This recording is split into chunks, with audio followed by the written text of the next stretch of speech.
شام کی حکومت کا اقلیتوں کے ساتھ ایک اور نیا قتل عام اور نہتوں کے اوپر اذیتناک تشدد۔ 12,000 افغان لوگ جنہوں نے طالبان سے بغاوت کر کے امریکہ کی مدد کری، ان کو امریکہ واپس زبردستی افغانستان بھیج رہا ہے۔ اسرائیل کے ہاتھوں غزہ کا قتل عام جاری، وہاں پہ اب مچھروں کو بھی کام کرنے سے بند کر دیا گیا۔ مغربی کنارے کے اندر اسرائیلی آبادکاروں کے بڑھتے ہوئے حملے، ایک عیسائی گاؤں کو آگ لگا دی گئی۔ السلام علیکم، میں ہوں آپ کا میزبان وقار احمد اور میں آپ کو خوش آمد کہتا ہوں اپنے روزانہ کے پوڈ کاسٹ آج کی مغربی دہشت گردی میں۔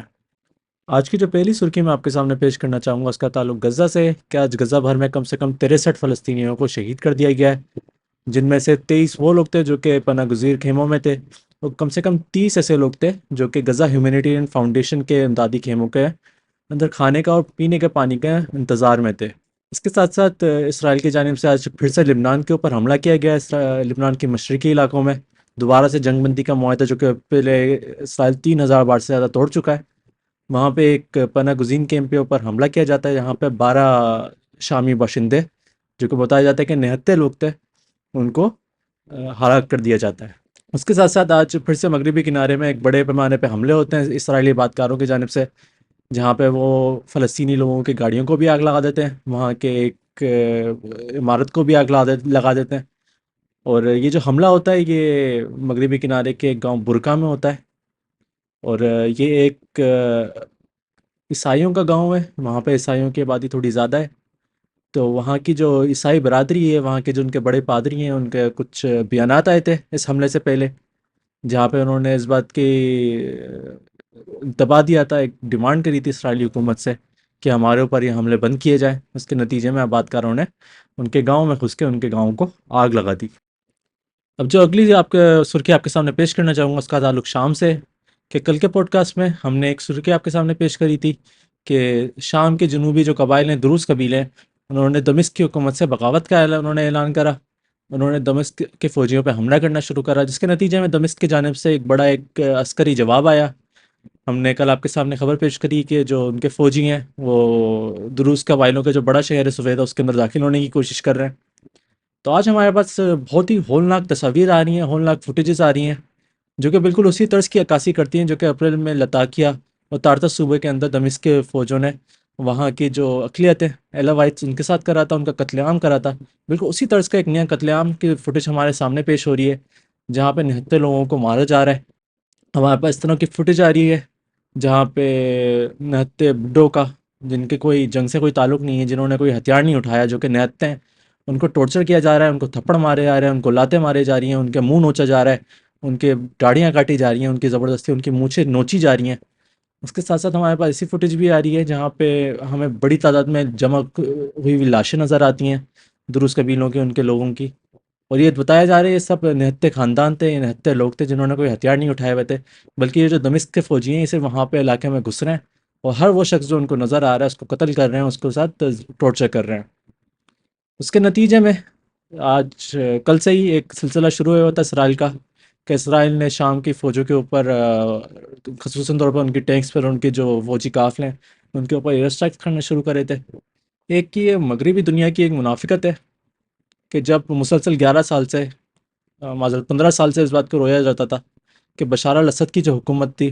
وہ لوگوں کے ساتھ بڑا ایک برا سلوک کرتی ہے، وہاں پہ لوگوں کو ٹارچر کرتی ہے، وہاں پہ قتل عام کرتی ہے، اور اس بات میں کوئی شک نہیں تھا، اس بات میں کوئی تردید کرنے والی چیز نہیں تھی کہ ہاں بشار الاسد کی جو حکومت تھی وہ بہت ہی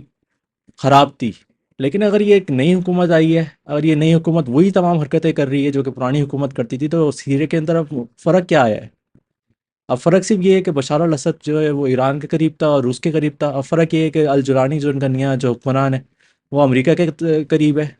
تو اگر اب یہ نیا حکمران آیا ہوا ہے وہاں پہ قتل عام کر رہا ہے، جو کہ جس کی فوٹیج ہمارے پاس سامنے آ رہی ہیں، اور ہم اس بات کو بول سکتے ہیں کہ اگر اقلیتوں پر حملہ ہو رہا ہے، ان لوگوں کے اوپر حملہ ہو رہا ہے جنہوں نے کوئی ہتھیار نہیں اٹھائے، جنہوں نے کچھ غلط نہیں کرا،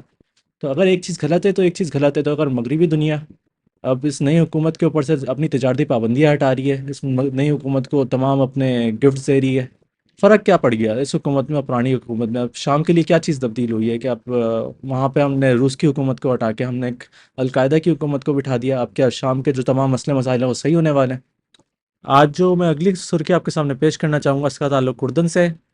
کہ اردن سے جو منسلک جورڈن ہیشمائٹ چیریٹی آرگنائزیشن ہے، جو کہ اقوام متحدہ سے منسلک ایک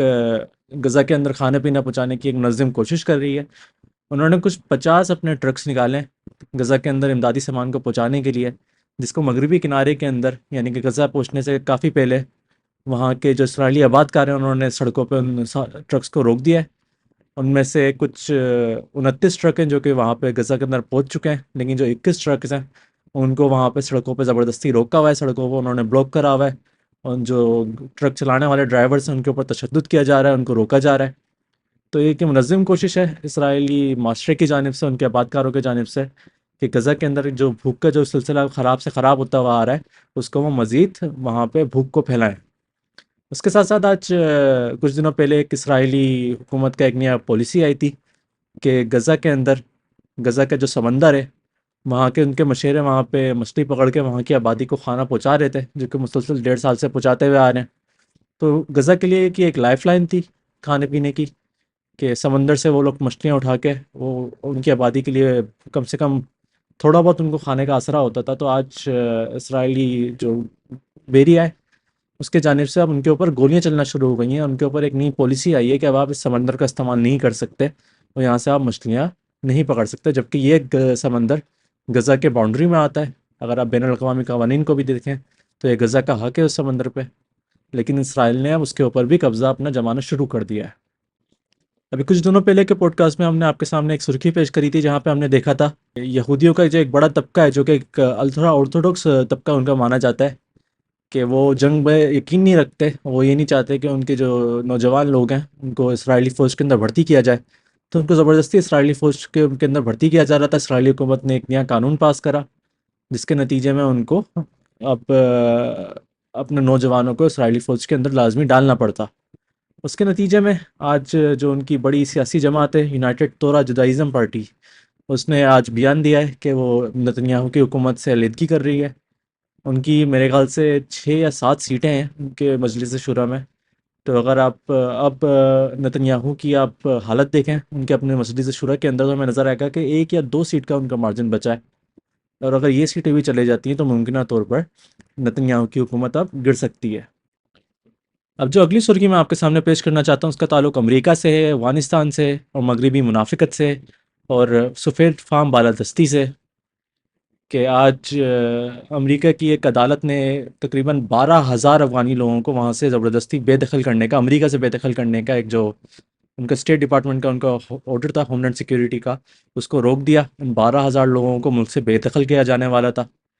ابھی بھی ایک کافی بڑا خطرہ ہے کہ ان لوگوں کو دوبارہ سے بے دخل کر دیا جائے گا نئی حکومت کی جانب سے۔ تو یہ 12,000 افغان لوگ ہیں کون؟ یہ 12,000 افغان لوگ وہ ہیں جو کہ 2021 میں افغانستان سے فرار ہوئے تھے۔ یہ 12,000 افغانستان وہ لوگ ہیں جنہوں نے طالبان کے خلاف، وہاں کی حکومت کے خلاف، وہاں کے لوگوں کے خلاف، ان لوگوں نے امریکہ کا مدد دیا، امریکہ کا انہوں نے سپورٹ کرا، امریکہ کو انٹیلیجنس دی، امریکہ کے فوجوں کی مدد کری کہ کس طرح کہاں پہ طالبان کے کیا ٹھکانے ہیں، یہ سب کچھ بتایا۔ تو انہوں نے اپنے ملک سے جو غداری کری تھی، انہوں نے امریکہ کے پاسپورٹ کے لیے اپنے ملک کو بیچا تھا۔ اب یہ بیچ کے امریکہ میں اب سکون کی زندگی گزار رہے تھے، لیکن یہ لوگ گورے نسل کے نہیں ہیں، یہ لوگ وہاں کی نسل کے نہیں ہیں۔ تو جب وہاں کی حکومت اب تبدیل ہوئی ہے، اب یہ سفید فام بالادستی کی، یہ ڈونلڈ ٹرمپ کی نئی حکومت آئی ہے، تو انہوں نے یہ وعدہ کرا ہے کہ ہر وہ شخص جو کہ گوری نسل کا نہیں ہے، جو کہ امریکہ میں پیدا نہیں ہوا، ہم اس کو یہاں سے بے دخل کر دیں گے۔ تو یہ بات ہے کہ اگر سفید جو بندہ ہے، جو سفید آدمی ہے، وہ کسی کا نہیں ہوتا، جو سفید نسل ہے وہ کسی کی نہیں ہوتی، تو انہوں نے ان کو بھی، ان 12,000 لوگوں کو جنہوں نے اپنے ہی لوگوں کے ساتھ غداری کری، اپنے ہی لوگوں کو بیچا امریکہ میں آنے کے لیے، مغربی طرز کی زندگی اپنانے کے لیے، اب ان کو وہاں سے زبردستی بے دخل کرا جا رہا ہے۔ اب جب ان کو افغانستان واپس بھیجا جائے گا تو یقیناً اب جو وہاں کی جو طالبان کی حکومت ہے وہ ان کو کسی اچھے نظریے سے نہیں دیکھے گی۔ ان تمام خبروں کو ہم مزید فالو کریں گے۔ یہاں پہ میں آپ سے اجازت مانگتا ہوں۔ اگر آپ کو میرا کام پسند آیا تو ویڈیو کو لائک کریں، چینل کو سبسکرائب کریں۔ بہت بہت شکریہ۔ السلام علیکم۔